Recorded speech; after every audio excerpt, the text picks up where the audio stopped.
Vandaag vertrekt de eerste nachttrein vanuit Amsterdam naar Zurich. In deze aflevering van NS Weekly Extra vertellen we jou er alles over.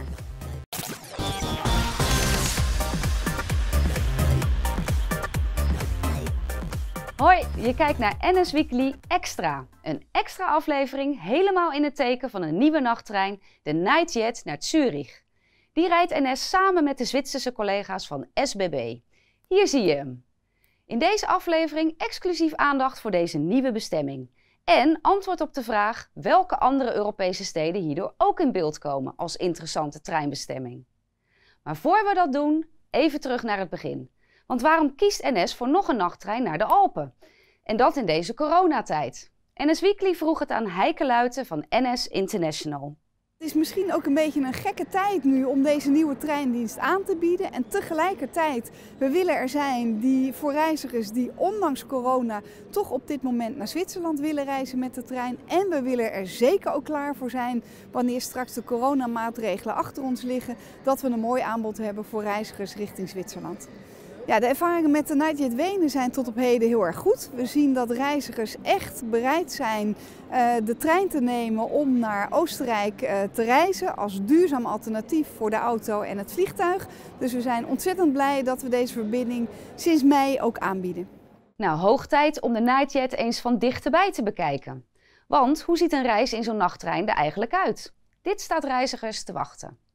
Als je een plekje reserveert in de Nightjet, heb je de keuze uit 3 verschillende typen rijtuigen. We zetten ze voor je op een rij. Het eerste type zijn de slaaprijtuigen. De naam zegt het al, daarin vind je de slaapcoupés. Reizigers in een van de 2 slaaprijtuigen hebben een eigen wasgelegenheid. Er is plek voor 1, 2 of 3 personen en het ontbijt is inbegrepen. Het tweede type rijtuig is het couchettenrijtuig. Daarin vind je de ligplaatsen. 's Ochtends zijn de bedden gemakkelijk om te klappen tot stoelen. In deze 4 rijtuigen is het ontbijt ook inbegrepen. En het derde en laatste rijtuig zijn de zitrijtuigen, waar je een zitplaats kan reserveren. En dat is bijvoorbeeld handig voor Duitse reizigers die de trein gebruiken als binnenlandse nachtintercity of reizigers vanuit Nederland naar het Rijn-Ruhrgebied. Op de gangen van de Nightjet vind je toiletten en wasgelegenheden. En ook is er in de trein plek voor een aantal fietsen en is het mogelijk om met de rolstoel te reizen. Bij de lig- en slaaprijtuigen zijn warme en koude dranken te koop, net zoals kleine snacks voor onderweg. En tenslotte de locomotief. Al deze rijtuigen worden tot aan Frankfurt getrokken door een NS-locomotief. Het ziet er echt goed uit, zeg. Nou, om dit vanaf vandaag allemaal mogelijk te maken, werkten mijn collega's afgelopen tijd hard aan de voorbereidingen. Vorige maand was er een testrit en uiteraard waren wij van NS Weekly daarbij. De rit is goed gegaan. We zijn vandaag begonnen in Keulen, het bedrijfsbahnhof. En we zijn met de reizigers aangekomen op Amsterdam. Het is prima gegaan. Het is een testrit. We gaan 12 december gaan we rijden vanuit Zurich, Basel naar Amsterdam. En we testen hier nu het vertrekproces en of de rit goed gaat en of het lekker rijdt. Nou, de eigenlijke testrit hebben we een paar weken geleden al gedaan. Dit was meer een generale repetitie om te kijken hoe het ging met de lengte. Langs de perrons, vertrekprocedures oefenen. Zodat we dat weer even kunnen verwerken in een werkinstructie voor de machinisten en de trainmanagers. En dan kunnen we vanaf de nieuwe dienstregeling meteen tekeer. Nou, het grootste verschil is dat de reizigers slapen als het goed is. Dus het moet soepel rijden en het is stil aan boord, geen omroepen. En er is wat service aan boord zoals ontbijt 's morgens. Wij zijn er klaar voor, we hebben er zin in. We hopen dat snel de treinen weer vol zitten en dat we weer de reizigers kunnen vervoeren naar Amsterdam. Ik ga nu naar huis en mijn bed doen. Oké, de trein is er dus klaar voor. De collega's zijn er klaar voor.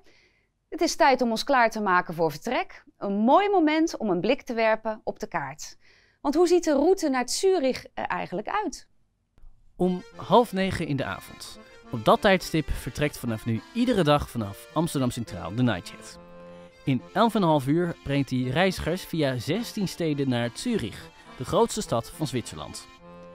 In ons land maakt de trein 2 stops, in Utrecht en Arnhem. Eenmaal bij onze oosterburen voert de rit door het Ruhrgebied, met bijvoorbeeld station Duisburg. Deze nachttrein is dan ook een aanvulling op de bestaande verbindingen met het industriegebied. Het is vlak voor middernacht als de wagons Köln Hauptbahnhof binnenrollen. Een uur later is het historische Koblenz aan de beurt.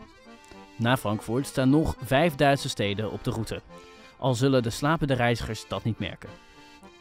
Het is inmiddels ochtend bij het passeren van de Zwitserse grens. Even na 6 nadert de stad Basel. De stad die wordt geprezen om zijn rijke culturele aanbod. Het is net 8 uur geweest als we het eindpunt naderen van onze reis. Zurich. Wat een reis. Onderweg slapen en wakker worden in de Alpen. En als je dan eenmaal in Zurich bent, dan houdt het niet op. NS Weekly gids je door de nieuwe mogelijkheden die hiermee voor treinreizigers opengaan. Een overzicht. Met Zurich als nieuwe rechtstreekse treinverbinding komen nog meer internationale bestemmingen beschikbaar. Zo reis je vanuit Zurich makkelijk door naar allerlei bestemmingen binnen Zwitserland.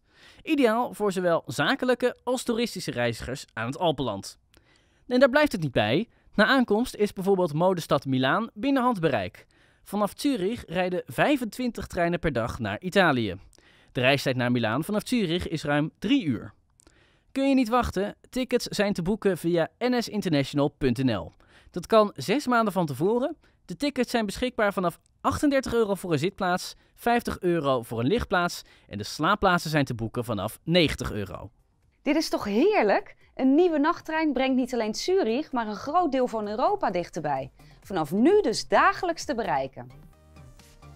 En daarmee komt er een eind aan deze extra editie van NS Weekly. Donderdag zijn we er weer met een reguliere uitzending. Dan hoor je weer al het laatste nieuws over NS. Tot dan! Hoi!